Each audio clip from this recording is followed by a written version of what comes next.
suis donc Pierre Saner, je dirige la mission française du patrimoine et des cultures alimentaires.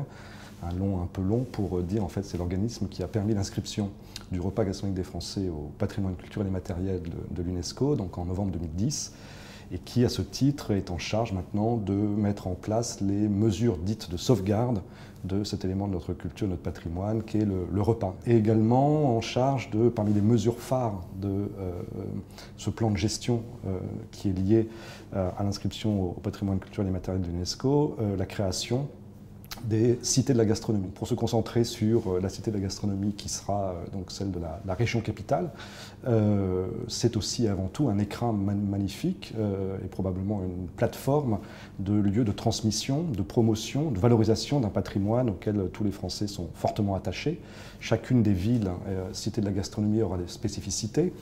Dijon sera plutôt tourné vers le vin et la vigne, Lyon vers la santé et la nutrition, Tours vers les sciences dites gastronomiques et également international, et Paris-Rungis sera une sorte de plateforme de cet ensemble. Donc ce matin, tout cela a pu être vu et on a pu mettre effectivement pointer à quel point ces enjeux de transmission sont essentiels pour les générations à venir et aussi pour nous. On a vu comment des transmissions intergénérationnelles pouvaient être au cœur de politiques de promotion du patrimoine gastronomique, comment des personnes plus âgées peuvent enseigner à des plus jeunes des produits, des savoir-faire, comment apprécier l'histoire.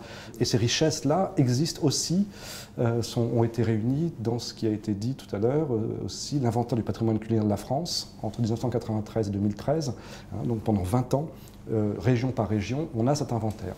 Aujourd'hui, il est difficile d'accès parce que c'est un éditeur et la diffusion n'est pas si généralisée comme on le souhaiterait, d'où cette nécessité de faire une sorte de grand centre de ressources accessible à tous, numérisé, dématérialisé et faire partager. Donc là aussi, cet inventaire existe, maintenant il faut le rendre accessible, donc le transmettre.